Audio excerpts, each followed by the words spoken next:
This is Calicat, the Calicatster, and this is a review of Stranger Worlds, Season 4, Episode 6, Off Hour, in which they kind of do the reporting in real time thing, but this time it's a quantum slipstream thing attacks out of nowhere. They fall into a slipstream. Which is a theoretical thing. Anyway, they had mentioned slipstreams in Voyager and being stuck in one and stuff, and warp threshold and all that. But the classic Trek wouldn't have encountered them.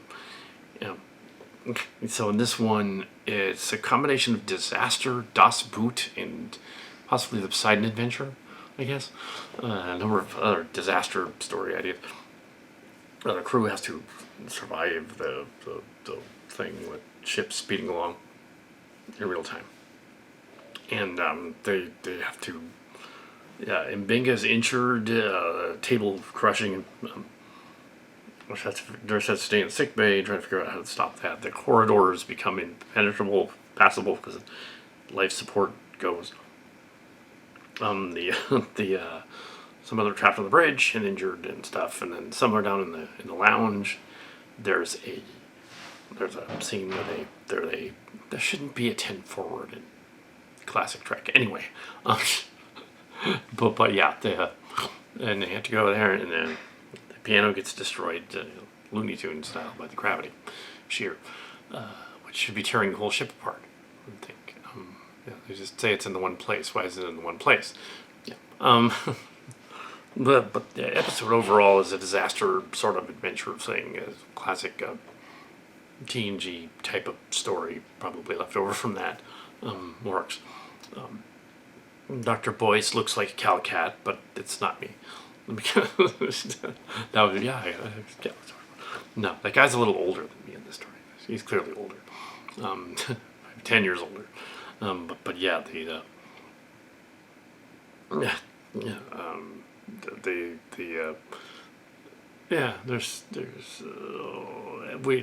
the jeopardy of the story is a little screwy, only because, well, we know the classic crew survives, we know Nurse Chapel survives, and Mbinga survives, so in the classic Trek, they're not going to kill the main characters.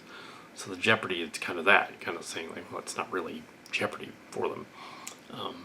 There's no real silly Trek allegory, except for the idea of them being caught in some type of warp thing that's messing with the crew is very similar to the most recent episode. But then again, I could have seen the previews and inferred that some sort of warp thing was going to happen. And, Stardate Zero. It happened. One of the more recent episodes.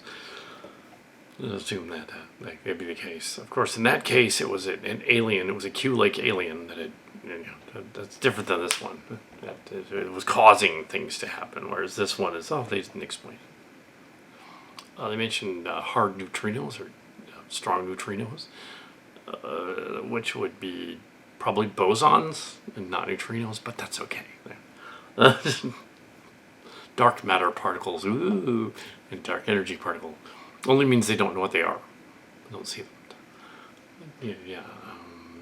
The dark matter particles would repair them is unknown. A dark matter particle should be smaller. Actually, a boson should be smaller than a neutrino.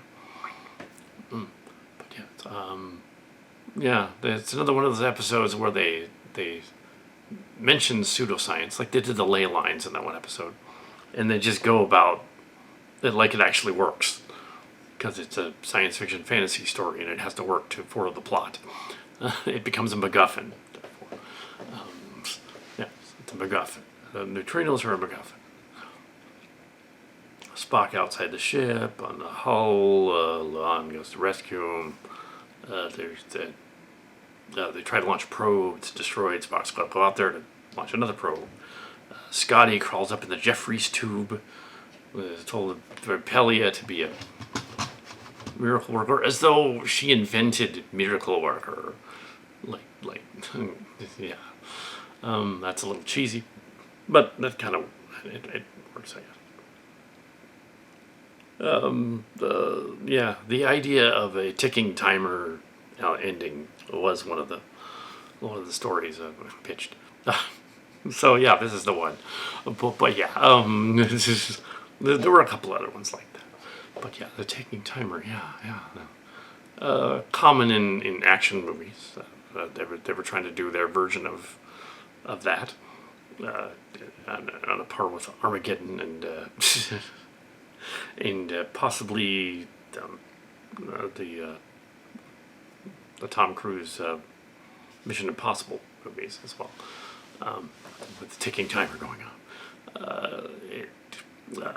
It sort of works in that respect, but it is science fiction action adventure escape thing. Well, that's perfectly salvageable. It was a perfectly fine episode of the show this season, though thus far with episode 6 here, approaching the 60th anniversary of Star Trek next week. But so far it's been hit and miss. And although the Muppet episode with the Jim Henson people was fun, and doing it, putting characters on the screen was fun too. In the other one, it was silly. It was silly track. Yeah. Yeah. And that's kind of why I didn't mind Academy having some of the writers from Lower Decks on it, because it actually kind of worked for them to be like that, because it's the Academy. And I was okay with it. They're gonna do one more season of that because they already filmed it. They just didn't need to put it together. But it was canceled though. Yeah. And with all the mergers going on at Paramount and stuff, who knows if they're even going to release it? Well, they probably will. Or another movie. I'll believe it when I see it. Sort of like the Trek Yards guys all believed it. It was like, I believe another Star Trek movie when I'm in the theater watching it. The same thing for that Orville stuff over there that they hinted at on Trek Yards channel. And Trek Yards would know more than I would. And every time somebody mentioned, oh, the Orville thing in his little ship review thing, he just kind of sloughed it off like, yeah, I'll believe that too. Yeah, he doesn't.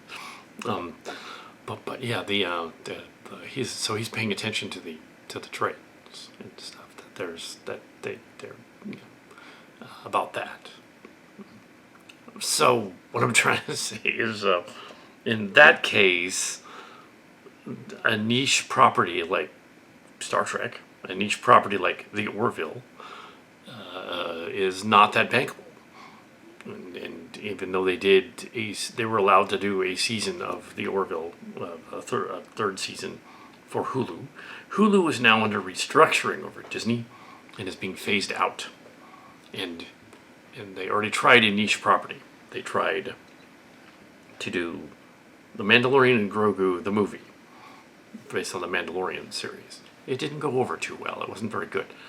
So they're not going to market and rebuild and market sets for either a show or movie, even if Seth MacFarlane has a script written, or 10 script treatments written. They're not going to do that. They're going to say, no, we won't make money doing that. So no, there's no fourth season of the Orville. Stop, guys. No, there isn't. There is probably a better chance of there being another Star Trek movie than a fourth season of the Orville. But yes, because the niche property at least is bigger and it's more staying power. Yeah, they're not gonna, they're not doing that. Anyway, so that's what I was on. But yeah, Disney's not gonna market another like potential failure at the box office. An Orville movie? No, they're not gonna do that. That's what they should do is get the two best scripts and make a movie. That's what they should do. That's not what they're going to do. That's what they wish they could do. But that's what they should do. And he was not at D23, and he was not at Comic-Con in San Diego. So Seth MacFarlane. So no, neither. But some of the Star Trek people apparently were. And yeah, anyway. So yeah, and didn't say anything. So here we are with Strange New Worlds and yeah, there's nothing really to compare it to Chimera except the boys kind of look like me. but yes, but